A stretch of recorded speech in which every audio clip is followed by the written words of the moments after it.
I was pretty cute when I was young. I'm 68 now. And I recall from my teens through my 30s, I had a lot of mostly older men chasing me, most of whom turned out to be married. In fact, the first three men who asked me out when I was 14, 15, and 16, respectively, all turned out to be married, and all of them lied to me about it. And so by the time I was 17, I assumed that all older men were married and cheating on their wives. I just thought that was the world. In my 20s, most of the men I met through work in offices in the corporate world. And of the ones who asked me out, I would say about 80% were married. Since I knew and worked with these men, it was certainly harder for them to get away with lying to me about being married. So instead, as they tried to convince me to go out with them, I got to hear all the many excuses as to why they were cheating on their wives, why they were breaking their marital vows, and most importantly and most interestingly, why it was okay for them to do so. I really wish that I had had some older woman explaining all of this to me so I wouldn't have experienced so much heartache through my naivete, my ignorance. Truly, it is the proper position of the elder woman in any culture to teach the young women how to live well, how to understand men, family, life. But in our male-centric dominator model culture, we have allowed two really bad things to happen. Number one, we've allowed the elder woman who has wisdom and experience for us, we've allowed her to be made invisible. And with our older women invisible, they are no longer everywhere. They're no longer valued. They're no longer sought for their experience and their wisdom. And number two, we have allowed our culture to entirely focus on youth. So most mature women are trying pretty hard not to be elder women. Everybody's running around getting facelifts, especially in this part of the world, Newport Beach, and pretending they are not the age that they are. And being old is considered a very bad thing. So in a way, we have lost our old women who were supposed to teach us how to live and how to deal properly with men. And this has led to the situation we have now. Young girls having absolutely no idea what they are doing with men, not being able to see what's really happening, not being able to attract decent men, and men having no idea how to be decent men and how to relate properly to women. Since 1972, marriage rates have dropped by 50%. And this is not necessarily the bad thing that most people seem to think it is. It could be a recognition of a certain reality that could be a good thing. People are still getting married, but more and more people are just living together. But faithfulness is still a marriage vow that most people take, and faithfulness is still expected by both parties when they live together. But many men and some women still cheat and break those vows or that unspoken expectation of faithfulness. The men, and I'll speak about men since I'm a woman and that's the perspective. I've dealt with men and dating and marriage all my life. The men always have a good reason, always a reasonable excuse. So I have summarized them for you here today. I have heard pretty much all of these or some version of these at one time or another. And these may not have been their precise words, but if they had been honest, this is what men would have said had they been able to tell the truth. It's okay for us to date. It's okay for us to have an affair. It's okay for us to have sex, even though I'm married, because the number one reason is not enough sex at home. It goes like, my wife is sick. and can't have sex with me anymore. And I have needs that she cannot fulfill, poor woman. And I don't want to tell her because it would just hurt her further. So I am really being the noble guy here. Please admire me for my incredible nobility and my true loyalty to my wife, that a deeper level of loyalty. This one I've heard more than once. My wife has herpes, so we can't really have sex normally anymore. Since it's her fault that she has frequent outbreaks, it's reasonable for me to meet my sexual needs elsewhere. So please admire me for being the kind of guy who knows how to take care of himself without making a big fuss. Now, one of these guys I heard this from, I found out later that this guy gave his wife herpes to begin with. So that really takes some nerve to then complain about it. A third one I've heard is, my wife is pregnant and can't have sex with me. So as a normal man with normal needs, I am certainly entitled to get my needs met elsewhere. Please see that I am a healthy, normal man you should want to be involved with tonight. Another one, and I actually heard this one as well from an older man. My wife is dying in hospice, and yes, I am certainly sad for this. She has been a good wife all these years. So yes, I do feel a little bit bad about breaking my vows. I've never been unfaithful up until now, but I'm still young enough to start a new life. Why shouldn't I be entitled to some happiness in my golden years? It's not my fault that she's dying. Please see reason here and understand how legitimate my reasonable viewpoint is. The second most common reason that men give to try to convince you to have sex with them when they're married is, my wife and I have an understanding. My wife and I have an understanding that we are in a marriage in name only because I have too much money and splitting up would require that we sell our house, and neither of us wants to do that. But she doesn't want to hear about my dating, even though she's given me the go ahead. So I'm in the clear and I'm really being ethical about it all. So please admire me for my practical, sensible nature and my good financial common sense.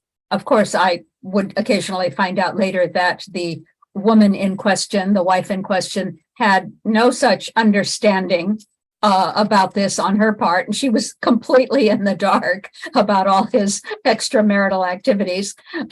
The third reason men give for cheating on their wives is, I'm no longer attracted and it's her fault. My wife has really let herself go over the years. I, on the other hand, have stayed in good shape. I'm in the gym 4 times a week. Why can't she do that too? Because she doesn't care about me or how she looks anymore. Certainly, I am entitled to have sex with a good-looking woman since I myself am good-looking. I deserve it. Why should I have to be saddled with such a frump? Please admire me for being the super good-looking alpha male deserving of all excellent things that I am. This excuse I heard from a guy in my office. So I actually knew his wife somewhat, a little bit. And what I knew about this woman was that she had 6 kids with this guy and a full-time job as well. So I'm not surprised she had no time to go to the gym as he did. And I'll bet $1 million he lifted not a finger to help with the kids or the house. He did, however, find time to ask multiple women out, including myself. Along those lines, my wife has changed over the years. She's no longer the girl I married. Please see that I am too blind to see that I have changed too. So I am laying all this on her doorstep.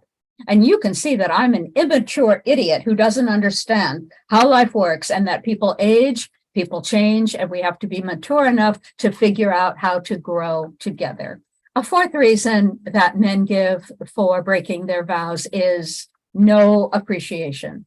My wife gives me no appreciation or attention at all. She is completely devoted to the house and kids. Hey, I need love too. She's lucky to have me. She just doesn't see it. Please see how I am really the victim here. I need some comfort from someone pretty and kind like you who knows how to treat a good man well.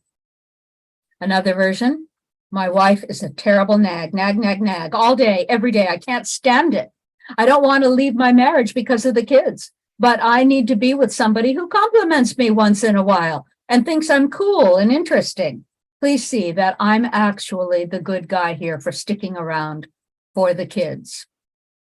Another version is, I live to make her happy, but she never is.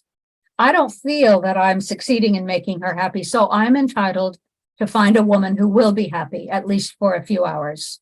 Please see that my actions of skulking around, lying and cheating are all her fault for being so hard to please.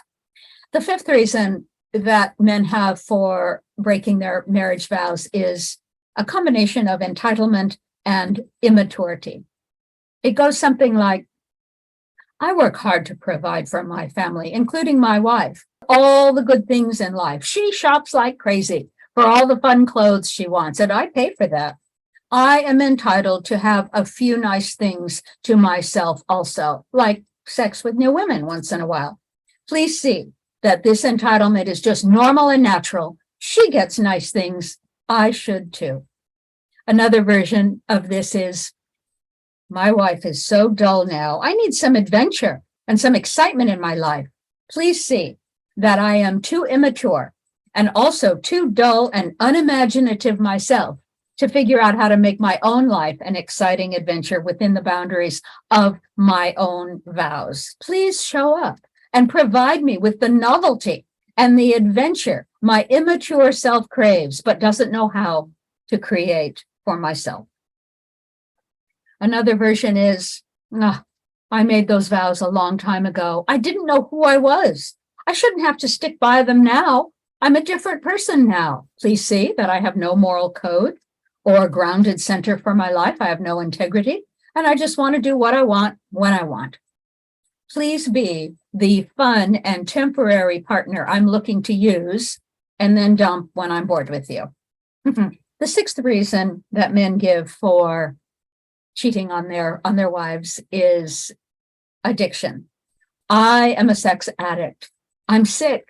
I can't help it. I need the attention of many different women because, as my therapist tells me, I have unresolved trauma and intimacy issues from my childhood. I have an inner wounded child that needs lots of love and comfort from you right now with my pee-pee. It's not my fault that I was abused, so it's not my fault that I'm behaving this way now. And it has been so helpful to learn all the therapist jargon from all these years of going to therapy, but not actually doing the personal work needed to heal. Jargon that I spout when necessary to sound all medical and like I know what I'm talking about. I have a disease. How is this my fault? Please see that I refuse to take responsibility for my own healing now that I am an adult.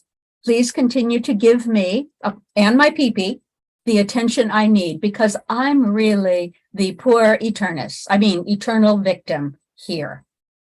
The seventh reason men give for cheating on their wives and lying to them is, it's just natural. Men are designed by biology and evolution to spread their seed around. We men weren't designed to be monogamous. Marriage is a completely unnatural state for men.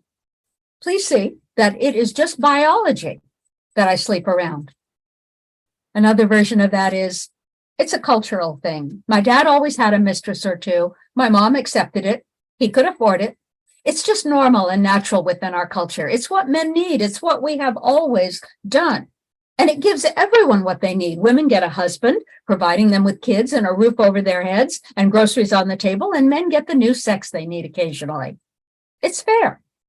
Sisters, if you are having an affair with a married man, you are telling the man in so many words that you have no self-esteem, that you think you're worth nothing better than being second. Once in a blue moon, yes, a man might leave his wife for his secretary or a woman he met, but statistically, it's extremely rare, extremely rare. And he probably was getting ready to leave her anyway, with or without you. He's not leaving her for you. And then if he does leave her and you two get married, you, the new wife, must always remember that he was a cheat when you met him, and he will be a cheat when he's tired of you. The problem with all these excuses that men give is that there is a kernel of truth in most of these. Many women do get fat and unattractive. Do we exist just to be physically beautiful for everyone, including our husband? Many women do get busy with kids. How could they not? Many women do lose appreciation for their husbands. Many do nag. Sometimes because they see they married a total shit who won't help with anything and cheats on them. Many women's sex drive does go down when they have children or as they age. And familiarity can breed contempt. You see a guy every morning doing things, clipping his toenails, brushing his teeth, going to the bathroom. Some of the magic and romance is bound to wear up. There is this whole theory that when you live with a man, your body's hormones start to change and interact with his, and your body begins to think that he is your brother because family lives together. And there is a genetic taboo against incest. So over time, your husband living with you becomes more like your brother, and you lose the sexual attraction for him and he for you. I have a solution for this, but I'll post that in another video. All these excuses can have an element of truth in them, but the man of integrity and honor will keep his vows until he feels he can't.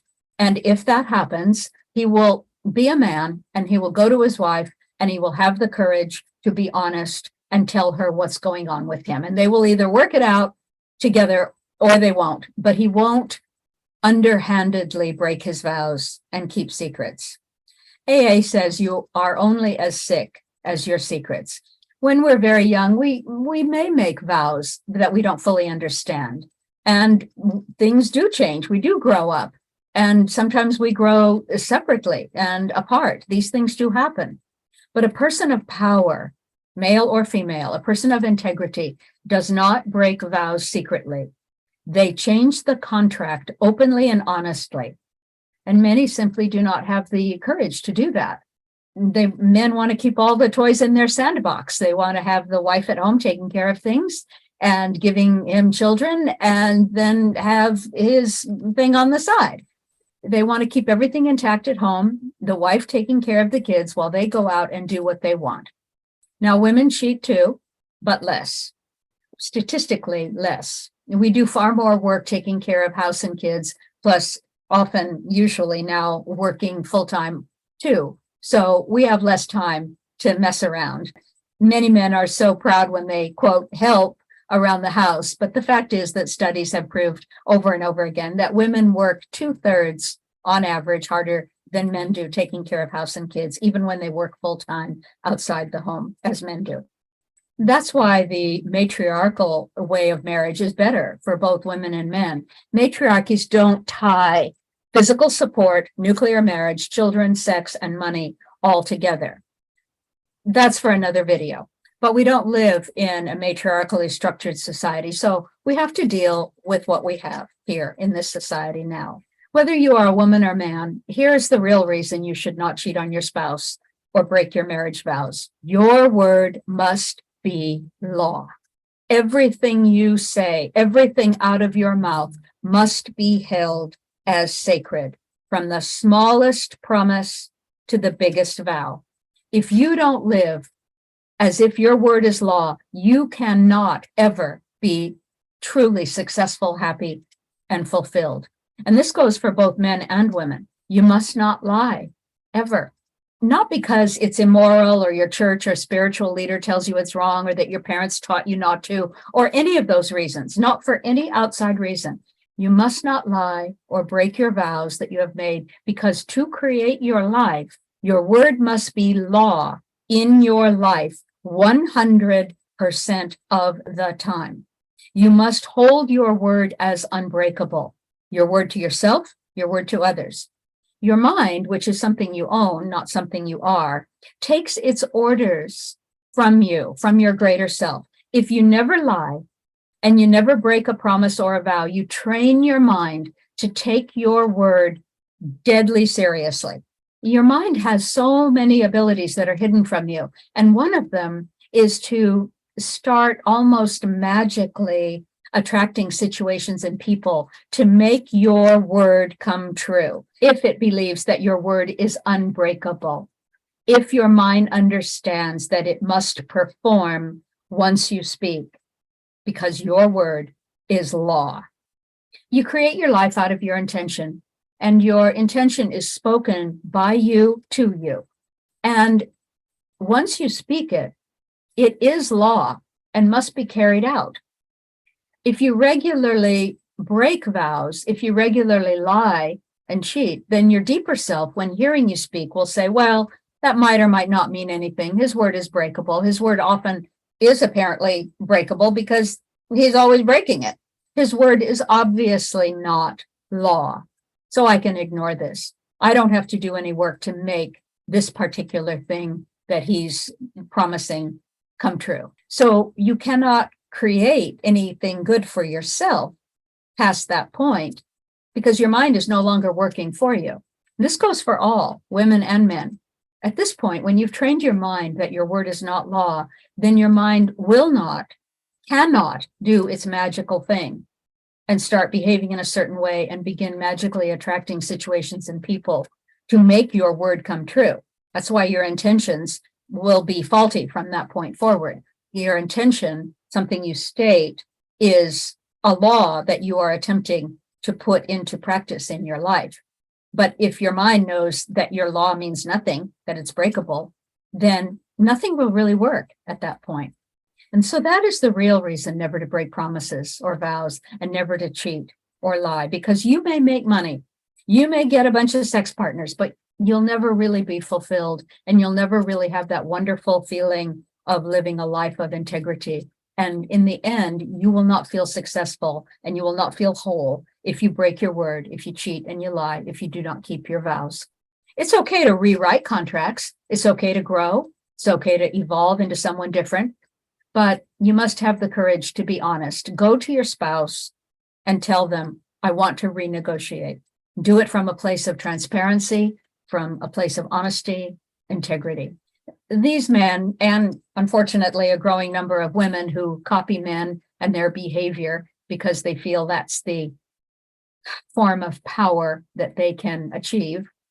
These men who cheat and keep secrets ultimately are undermining not just their marriage, but their entire future, their entire ability to powerfully create their future.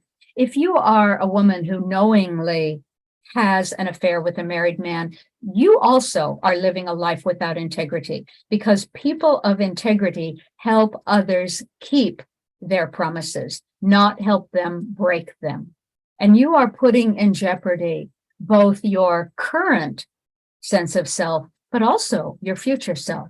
No one escapes the promises they make or the promises they help others break.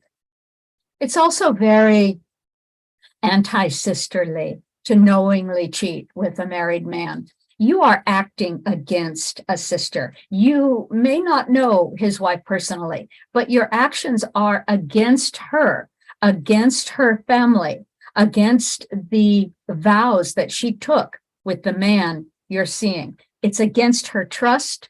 It's against her life. So be a good sister to other women. Never take up with a married man. It is better not to make any promises and vows and to live your life the way you wish. But if you make a promise, if you take a vow with someone else, keep it, or else. Your honor is the one thing that cannot be taken from you, but it is something you can throw away. Your honor is everything.